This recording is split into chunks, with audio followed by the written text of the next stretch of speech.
TNT history. The one place that intrigued me was my first trip to London and the House of Parliament in Big Ben. Now, these pictures, you must remember, are more than a quarter of a century old. Now, the thing that amused and entertained our boys who were stationed all over England was Westminster Abbey. And there were quite a few Americans who came there to see the sights and see Westminster Abbey. And these are the scenes that I wanted to photograph on one Sunday afternoon. Another area that intrigued me was Marble Arch. The Marble Arch on one Sunday afternoon was full of people. You must remember that London was being bombed almost every night in this particular time. And I was photographing these speakers that were addressing the crowds. Every speaker was speaking on a different subject, but the police stood around and watched, and as long as there were no arguments, any strong arguments, nobody was hurt. And the people in the audience were arguing back with the speakers. But these were just typical shots of how we passed the time waiting for D-Day. Most of the children who lived in England, or a great many, I should say, were sent out of the city. But a lot of them had to remain behind. But in spite of a war, they managed to find entertainment.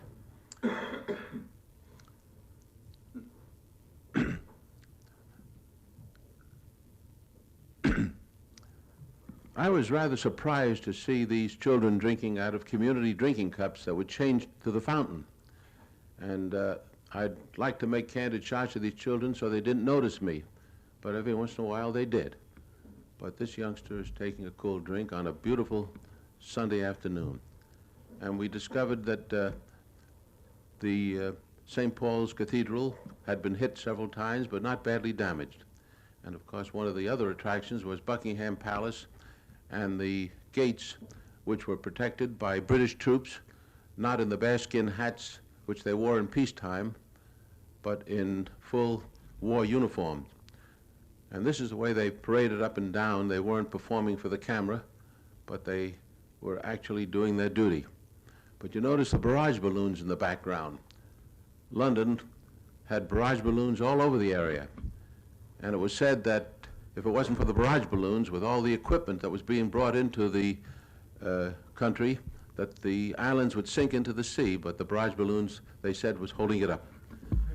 You must remember, too, that food was pretty scarce in London at this time, and it was being brought in whatever way they could and being unloaded.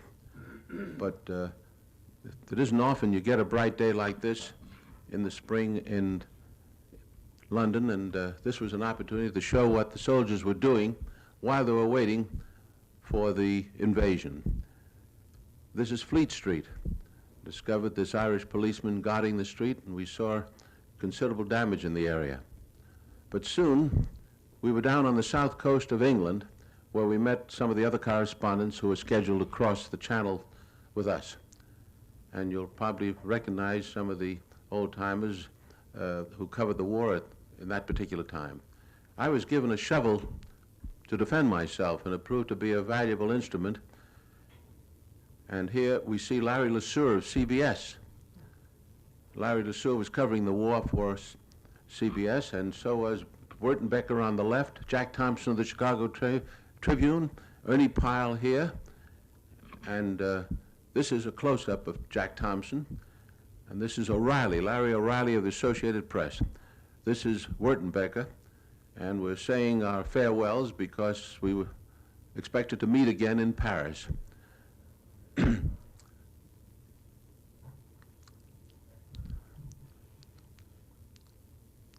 Here on the left we see Clark Lee of INS and Bill Stoneman, who came from Chicago, from the Daily News. And several other of the correspondents were being aboard a military truck to be taken to the south coast.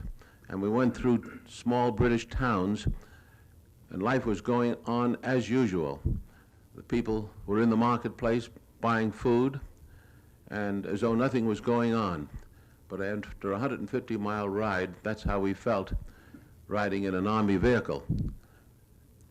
We found Plymouth was pretty badly damaged.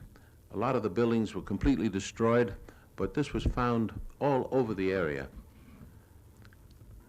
Soon we were approaching the dock area, and we found these American jeeps ready to be boarded aboard landing craft, and you notice the bars that are attached to their bumpers. And they're designed to cut wires that the Germans had a habit of putting across the road that would sometimes cut off the head of the drivers. We weren't allowed to wander around the area by ourselves. Each crossroad point was under guard of both an American and a British soldier.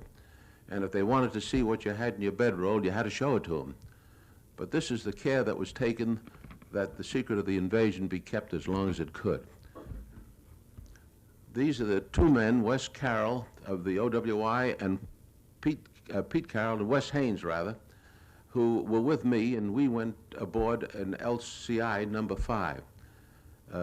Pete Carroll here came from Boston, and he was a photographer for the Associated Press. And we tried to keep our mind off what was coming, and we knew it was going to be a short time before we would be on board. We had our first taste of K-rations, which didn't taste bad if you were hungry. And we also were able to see the beautiful countryside in that area. And these are the sort of shots I wanted to bring home to show my family and friends.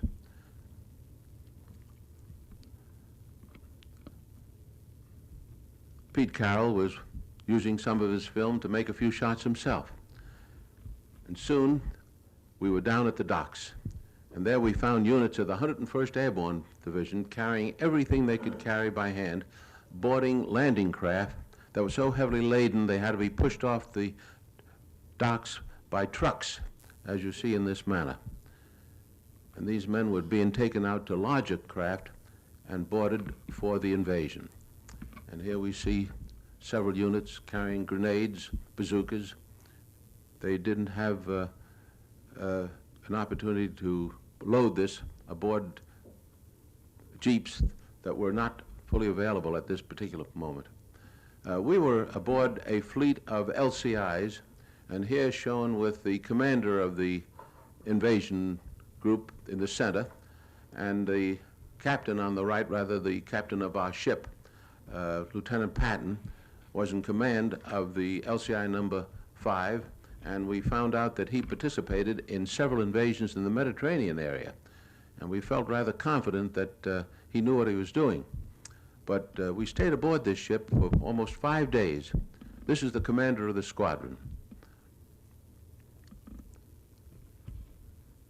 I remember Lieutenant Patton's name well because we were with him for so long. Wes Haynes was trying to get ready for the trip into Paris. I think he was premature. And these are units of the 101st Airborne Division aboard our landing craft, amusing themselves. And I don't have to tell you who this man is imitating. He was a Notre Dame football player at one time, and I was told later on that he was killed in the action. Of course, every ship had a mascot, and ours was no different, but the boys provided for their mascot's welfare with the making of a life preserver, just like the ones that they wore themselves. And then one afternoon, Lieutenant Patton briefed the crew and told them that we would be sailing that afternoon.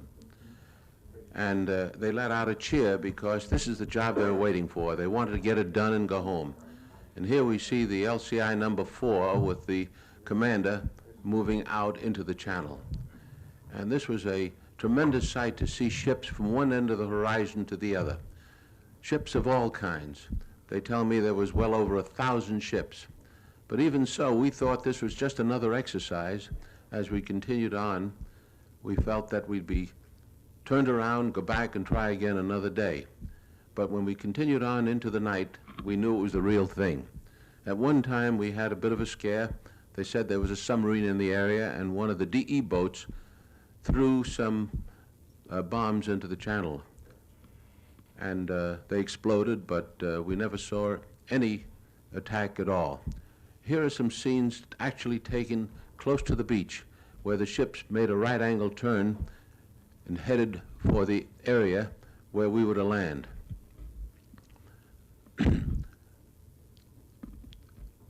That is a DE boat in the distance. And of course, we were on the alert for any kind of attack, even airplane attacks. Fortunately, our Air Force did their job well, and at no time did I know of a German attack except after we had landed. Two planes attempted to strafe the beach, and I happened to be in the area. Now, these are some scenes that I took with my camera that was reduced to 16 millimeter. This particular scene of these men going ashore was taken by an automatic camera aboard a British landing craft, and they were the first men to land.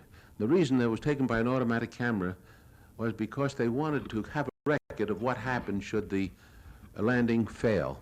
At least they might have a record, if they were able to recover the film, of what happened and how to avoid it if they had to try another attack. But here are some scenes landing on the Utah beach, and this is the way we went ashore. This is, again, is at the British beach, but you notice the men didn't dash ashore after being aboard a landing craft for 5 solid days. They just walked slowly and cautiously, fearful of bombs and mines that were sown in the area. You notice they had their rifles wrapped in cellophane. But this is the way we had to go ashore. And I needn't tell you that a lot of the boys didn't make it. Here's one of the famous scenes taken from black and white film of 2 men being shot down right before your eyes. Here is Pete Carroll and Wes Haynes carrying our own equipment, and the ship is grounded on the beach. The section of the beach we were on was being attacked by enemy fire, and in the previous shot you could see a bomb actually land not too far from where we were. There it is again. And the bulldozers were trying to clear roads to let our jeeps and tanks move forward. And even though it was June, the area was quite cold, as it usually is in that part of Normandy. Of course, the men dug their foxholes a little deeper, and we had the good fortune of finding a concrete wall which helped serve as protection. But even now, we're taking some of our wounded back to the beach so they can be transferred back to England. But when the tide went out, the ships could not come in close, or those that went aground had to wait for tide to be refloated if they weren't hit. We stayed on the beach the first night and lived in a foxhole, and soon we showed some of the first prisoners taken in the area late the first day, who were captured close to the beach and were sent back to England because there was no room to keep them there. This is our first command post, where General Collins on the left is talking to some of his officers, and we were able to get some of the first hot food at this place, and I didn't realize how hungry I was until I saw these pictures. There's Larry LeSueur again, and Bob Landry on the right. Bob Landry was covering the war for Time and Life. And although it kept me very busy for 8 solid days, I used up all the film I had and decided to go back to France to get some more and probably to get a bath. I hadn't had my clothes off during that entire time. And my landing at England took place at a place near Bournemouth. It almost looks like the cliffs of Dover that everyone is familiar with, but it was a beautiful sight to see the coast of England and know that I could get some rest after a while. But didn't realize it at that time that the buzz bombs would start coming over, and here we see some of them flying over the English coastline. And these buzz bombs were a terror weapon. They didn't know where they would land, but the British were quick to set up machine guns and anti-aircraft fire to knock them out of the sky, and they managed to shoot down quite a few. They even sent planes up into the sky to knock them out of the air. And of course, sometimes they did get through, and where they fell, they caused considerable damage.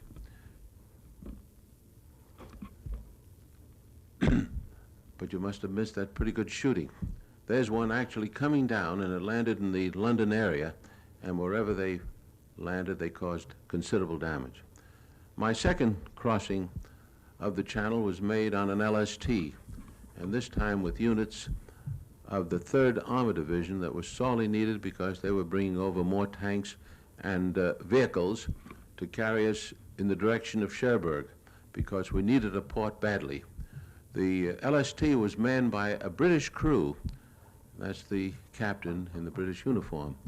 But we were in a long convoy of many of them, everyone loaded to the gills with equipment that was sorely needed.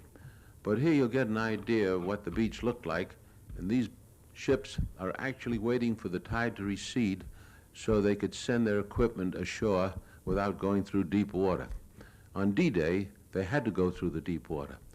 And at this particular moment, they're waiting for the ramps to be rebuilt after a severe storm so they could go ashore without damage. Now, you can see the problems they had on D-Day because when the landing craft hit the sandbars, the men started wading ashore and found deeper water ahead, and those that had their life preservers too low around their waist turned turtle, and many were drowned. But these are units of the 3rd Army heading in, crossing the deep spot just ahead of them, and headed toward Cherbourg itself. This was a remarkable sight, and the ships were lined up as far as the eye could see, bringing supplies ashore. We needed Cherbourg badly because we thought we could use it as a port, but we found that Cherbourg, shown here, was pretty badly destroyed by the Germans themselves. They destroyed the docks, which we thought we could use, and it took them, if I recall, almost 2 months before we could bring a ship in. They set up mines and destroyed the famous Cherbourg docks where the transatlantic liners used to land.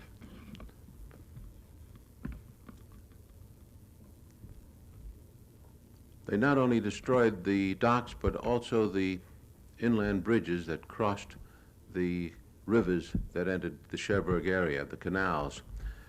This is one of them was destroyed by the Germans. Soon the French people came back into the city and gave us a warm welcome. And soon we found the prisoners, and I think they took something like 16 or 18,000 men out of the Cherbourg area, and they're still holding their personal belongings, marching toward the beaches because they had to be transported to England and some eventually to the States to be held in prisoner of war camps. And even at this time, those that could talk to us or would talk to us said we'd be pushed back into the Channel in less than a week. Of course, at every headquarters area, we found that the Germans had a picture of Herr Hitler, and our boys are using it as a pinboard. But the Americans had a way of amusing themselves. Now here is the first official ceremony held in France when General Collins on the right presented the tricolor flag made out of parachute cloth, seen here, to the mayor of Cherbourg, who was holding the microphone. And our boys of the 7th Corps were given clean uniforms for the occasion. And soon the people that came back to Cherbourg after the fighting stopped came to visit with us and talk to us. Here we see Ernie Pyle in the center again and talking to a colonel of the Signal Corps. And this is Bert Brandt, who we saw earlier shooting for AP. Cecil Carnes and John McGlinchey. And here is, oh gosh, 25 years has done a lot to my memory. But the troops began to move in the opposite direction to attack the enemy on the St. Lo line. And we were passing through the city of Valognes, and of course it was completely destroyed.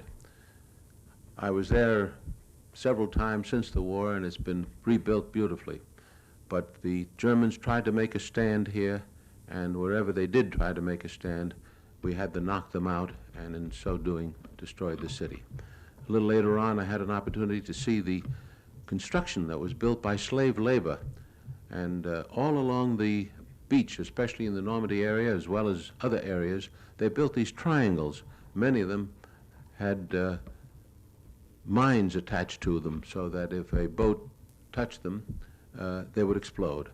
And I was told after taking this walk that I should be very careful not to step where the ground is soft. This is a church in Barfleur. That was a pretty little town that the Germans evacuated because the commander liked the city so much, the little town so much, that he didn't want to see it destroyed, and just actually withdrew rather than let it be destroyed. It was a little fishing village, and I had the good fortune of coming back several times because the hotel was still intact and serving very excellent French food.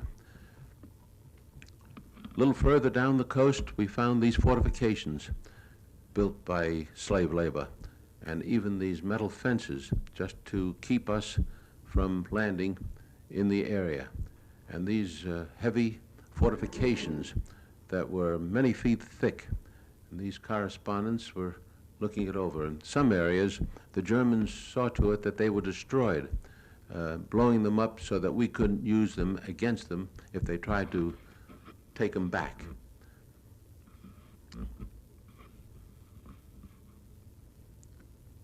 They even destroyed their own weapons. But we noticed that the walls and fortifications were very thick and very strong.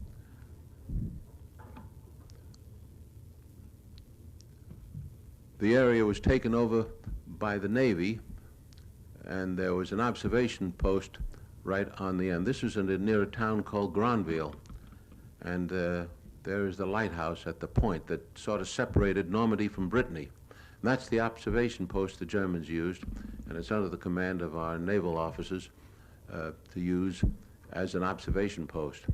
Soon we brought in some of our big armament, and they were set up in a field and firing at German positions. But even though the guns were firing, the French people were bringing in the crops as though nothing was happening. This surprised me, and I couldn't help but wanting to make a picture of it. Of course, these heavy guns caused terrific concussion, and it was difficult to hold a handheld camera that long. One of the first things that the Americans did was to build an airstrip in the St. Mary Glees area, not far from the coast. And they used a strip that was supported by metal wire to keep the planes from sinking into the ground. And they were using it also as a place to take off from with 500-pound bombs under each wing. But the strip was so rough that frequently the bombs would break loose, and even though they were armed, they had to be disarmed and taken off the runway.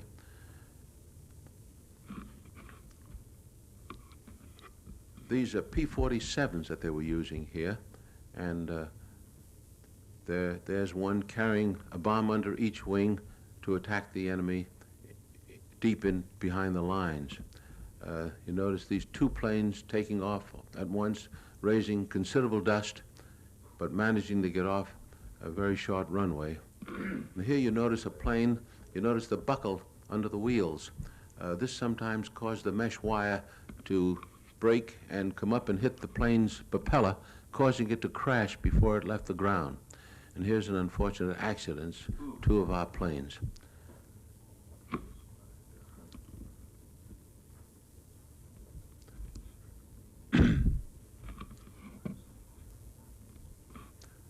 Here we see some pictures made by automatic cameras that were installed in the fighter planes, because when a pilot reported that he had shot down an enemy plane, he wasn't given credit unless his pictures proved that the plane was shot down.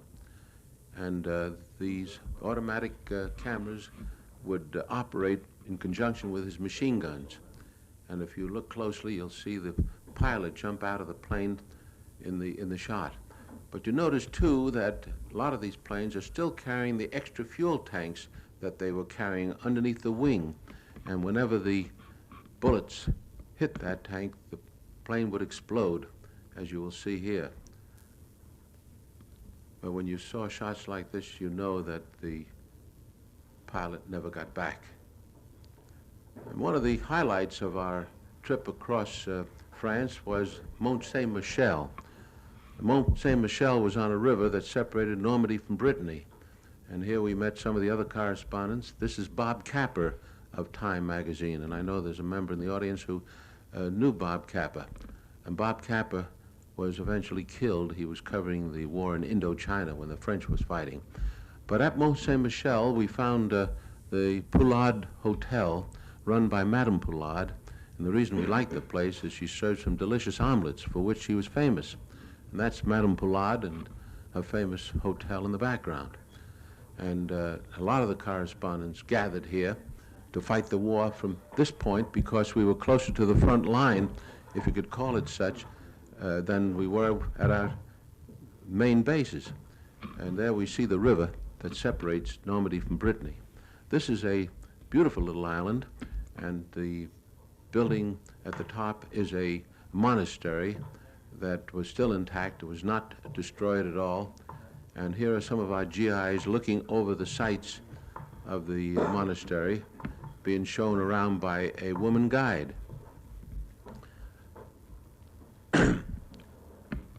Soon we met some of the other correspondents we knew, and here we see Charles Collingwood, the gentleman on the right, with Helen Kirkpatrick of the Chicago Daily News, and Joe Liebling of New Yorker magazine, the bald-headed chap, and Wertenbecker on the extreme left.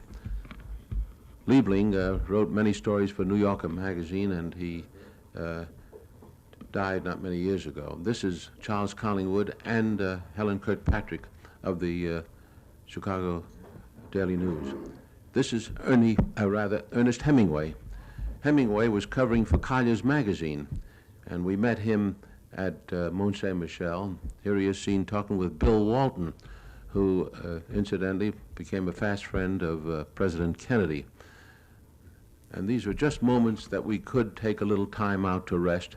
There's Helen Kirkpatrick, and the man in the center in this picture is Bill Stringer, and he was killed trying to get into Paris. One of the things that correspondents tried to do was to get into Paris before anyone else, and he was hit by an 88 shell. But this is just a moment of relaxation. We had a few, and of course, these are the shots I wanted to bring home to the family and friends. But the little island was very quaint, and it was a very old place, but it was fortified in several ways. We discovered that the beaches in the area, especially when the tide was out, would be high and dry, and they put those sticks in the sand to keep our planes from landing. We found a little family of 3 brothers, and even the tall blonde one was a boy, I found out later, because their grandmother was taking care of them. Their parents, I was told, were killed at the Battle of St. Lo.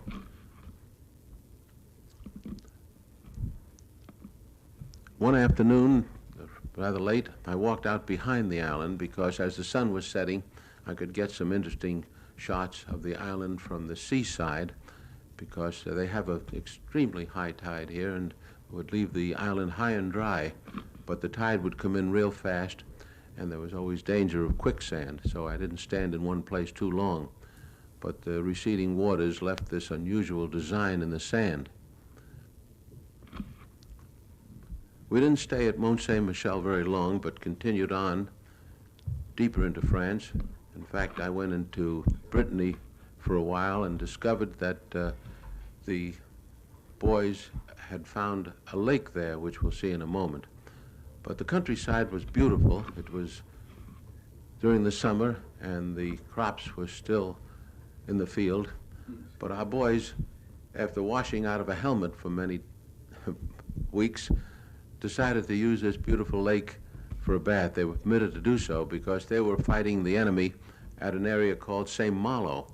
And incidentally, you probably recall the Germans held out at St. Malo for many months, almost to the end of the war. And of course, it's the American sense of humor that helped them win the war, too. But here are some of the correspondents that we sometimes travel together, and we found a little river that proved to be useful as a bath.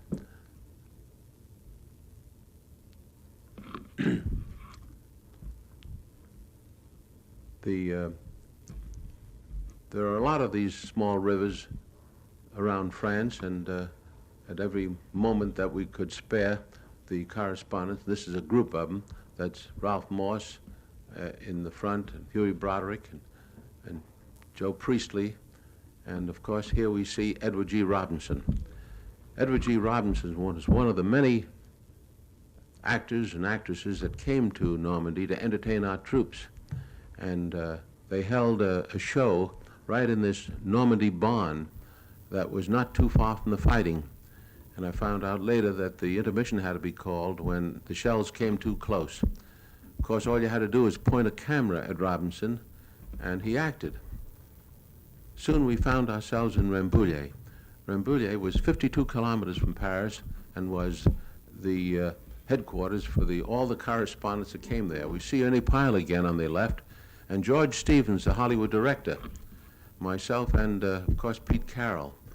It was shortly after these pictures were taken that Ernie Pyle decided to return back to the States and then went to the Pacific, where he was killed. George Stevens was a very well-known Hollywood director, I'm sure you recall, and he died only a few years ago. But practically every correspondent turned out to try to get into the city of Paris. But we found, as I said earlier, that the General Eisenhower had given permission to the 2nd French Armored Division to take the city of Paris, because the important thing was to destroy the enemy, and they didn't consider Paris as a target. It would delay them if they did try to take the city themselves. They wanted to circumvent the city because they wanted to give the honor to the French. General Leclerc was in command of the 2nd Armored Division, and he refused to let the correspondents accompany his force to get into the city, simply because he didn't want any shots made until he had the city secure.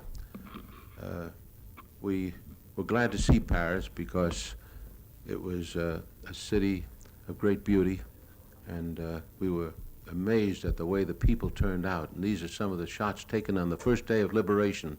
I just didn't nearly get enough of these shots because there was too much to do. And soon General de Gaulle came into the city and paraded down the Champs-Élysées. And here he is taking the salute and receiving some flowers from a French girl. It must be remembered that de Gaulle was not well known at this time, and very few people could listen to the radio reports that told about his work in England prior to crossing the Channel. But soon he became very popular. It seemed as though everybody in Paris turned out to see de Gaulle. And he was marching down the Champs-Élysées at this point, and it was a tremendous sight to see. Later in the day, our own troops paraded down the avenue, and this was something that made us all proud. And here's de Gaulle parading, and suddenly firing opened up from forces that were left behind, and they thought from the FFE and some of the fascists that were still in the city trying to panic the people. But if you stuck your head out a window, you were bound to lose it. And this went on continuously for several hours. In fact, I was in the middle of this thing, and these are shots that I took of people lying flat on the ground. They'd get under our car. We couldn't move the car while they were trying to get the people to stop shooting by raising white flags. But it went on continuously, and although it was small arm fire, de Gaulle just stood his ground. Mother wasn't taking any chances. But this is the way the streets of Paris looked on the day of liberation. They did catch some of these people who were responsible for the shooting, at least they told us that, and unfortunately they beat them to death right on the spot. It was a rather ugly sight to see, but somehow it was the war of nerves. Some of the buildings still contained Germans that were at headquarter points, and they were sworn at by the French. These are some shots made late in the day of the American troops marching through the streets of the city on the way to the front lines. Wherever we stopped, the French were there to trade champagne for cigarettes and to talk to us and find out what was going on. We were able to see the city.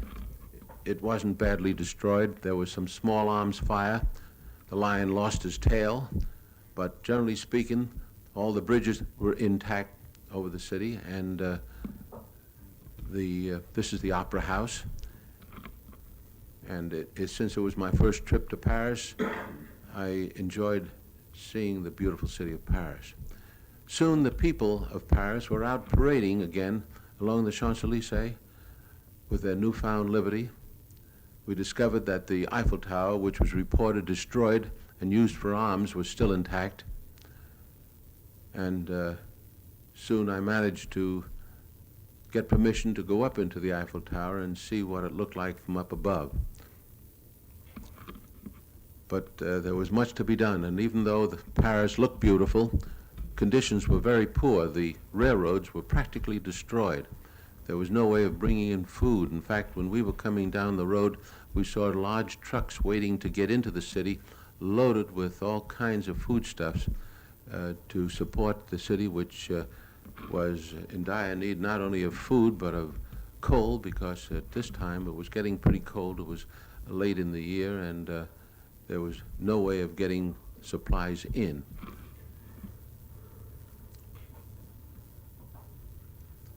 These are scenes from the Eiffel Tower showing the Seine and the buildings close to the Eiffel Tower. And we see some troops parading through the streets. But we had to move on, and soon I had to leave Paris and found myself in the countryside beyond Paris and went into Belgium, where I managed to get into Brussels. These are some scenes of the Auteuil racetrack, which we found was opened shortly after the liberation. This surprised everyone, but they made them close the track after a few days of meeting. But one of the things that did surprise everyone is how well dressed the French women were, and they had a way of using whatever they had to make themselves look really attractive. And I understand this annoyed some of the other Allied countries very much, to think that they could get by like that.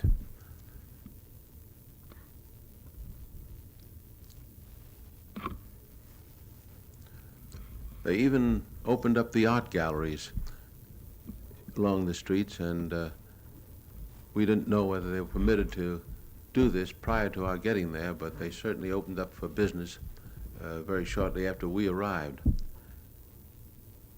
We found a painter at work in the old quarter of Paris, and shortly after leaving Paris, I was in an area called the Ardennes. And the reason I took some of these shots of the countryside, because the weather was turning cold and the trees were turning their fall colors. And this is the town of Houffalize, which was completely destroyed on the breakthrough that occurred and the attack on Bastogne. I was in Bastogne just a few days before the breakthrough and was fortunate enough to get out of there, not knowing about the attack, but I did think that this was a place that the enemy could hide troops, and they did. That's General Collins again, talking to General Morris Rose, who was in command of the 3rd Armored Division. This is General Rose on the left. General Rose was killed in Cologne. It was an unfortunate happening because they thought they had the place protected, but there were some enemy troops in the area, and he was shot. These are units of the 3rd Armored Division that were fighting the enemy, and we managed to get some shots of them as they were being entertained by German children. We had a tremendous reception all the way across France, but when we got to Germany, the reception was not there. All the homes in the German area had white flags in front of them as an indication, of course, of surrender. And the children here were actually on their way to school, and children everywhere look cute, and they're holding their ears because our guns are firing not far away, and they were just trying to avoid the noise.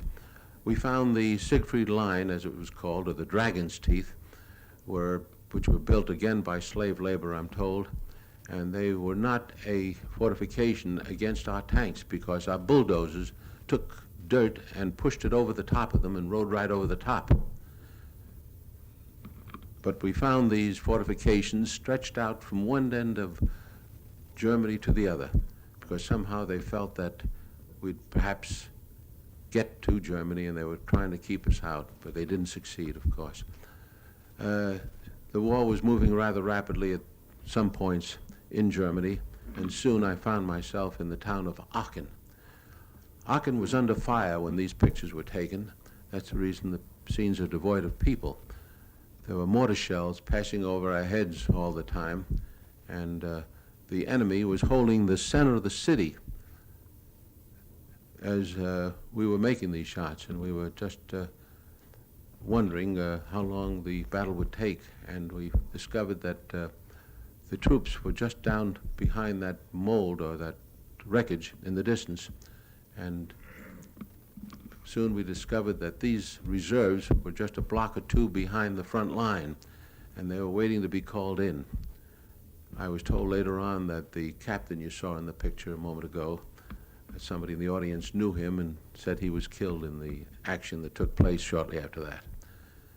Well, after Aachen, I was invited to fly home, and this is something I was glad to be able to do, because here we see some of the cemeteries that were built on the Normandy beaches, above the beaches, and these are scenes of Berlin showing the tremendous damage that occurred in the city.